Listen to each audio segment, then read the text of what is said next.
iwanan natin ito sandali. I remember, how old is Kim now, your Oh my daughter? God, 26, 26. 5, 26, mga ganun. 26. Halos kaidaran Yes, ng ka-age ni karamihan Gabi. Ka-age ni Gabi. Gabi, as How in is age she niya. today?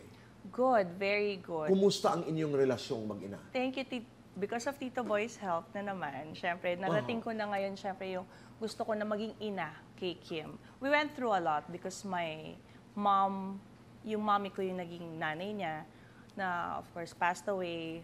And yung big, namin yon, big challenge namin, or malungkot na parte ng buhay namin yon. So ako na yung gusto kong maging nanay ni Kim. Mahirap for me to do it that time kasi nga ako yung medyo maturity level, ibang-iba pala talaga, Tito Boy. Ibang-iba yung maturity na naisip ko now. Sa ko nung 20s ako, talagang isip Hindi ka bata. handa. Hindi In ako other words, handa. Hindi you kaya. became a mother at 19, Yes. you were pregnant at 18. Yes. Pero kaninong desisyon? Kasi ang pinagdaanan ni Kim, naalala ko pang kwento, una, ipinakilala mong pamangkin. Pamangkin, yes. Hanggang naging kapatid. Yes. Kaninong desisyon yung itago muna natin siya? It was my mom's decision. You agreed to that?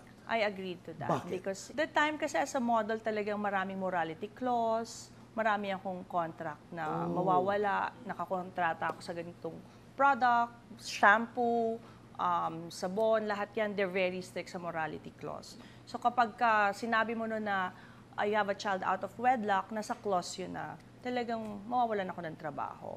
But sobrang ibang-iba na ngayon, diba? Ngayon talagang lahat yan accepted naman. Right. So, that time I had to do it for my family para hindi kami mawalan ng income, syempre. Because you were the breadwinner. I was a breadwinner. Nagkaroon ba kayo ni Kim ng pag-uusap bago ka nagsalita noon? Yes, Tito Boy. Mga siguro few years before ko siya i-announce sa TV, nag-uusap na kami ni Kim. And I told her the truth na ako talaga yung nanay niya, I'm the mom. And medyo nahihirapan siya kasi talaga para kami magkapatid up to now. Okay. Actually, parang kaming sister. So, Pero may resentment ba ang bata? alam mo, swerte ako, Tito Boy. Hindi siya nagalit sa akin. Wala siyang, feeling ko naman walang resentment. Naintindihan niya? Naintindihan niya. Does she have a relationship with her father? Meron na, Tito Boy. Meron na.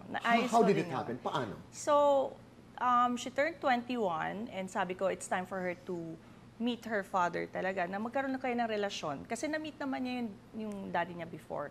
But to have a relationship with the father is very important para mabuo din siya. Tama. So, 21 years old siya na. So, 4 years ago lang, talagang I made an effort to na magkita-kita kami. And today, napakaganda ng iyong relasyon sa iyong anak. Yes. Oo. So, ano pa rin, syempre nag-aaway pa rin kami minsan. Para kami magkapatid. Normal, di ba? Tapos, parang nakikita ko rin yung sarili ko sa kanya. Well, sa love life, okay, Kim, ha?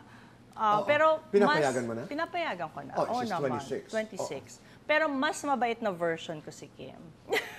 Salamat naman. Ito mo, parang sila, ano kwento nito si Pep? Salamat naman, mas mabait na Fem. version. And I'm just so proud because you're doing Slay and you're still slaying. Yes, At, slay! you're open about your age. Yes, I'm 45. God. Grabe dito mo. ang tagal. We did the bus for how many years? I And then know. 10 years old? 20. Pero tingnan mo naman, 'di ba? Ang importante, patuloy na nagtatrabaho, patuloy na naniniwala, nananampalataya, patuloy na nakikipagsapalaran, Yes. at patuloy na tumitindig. Yes. Thank you.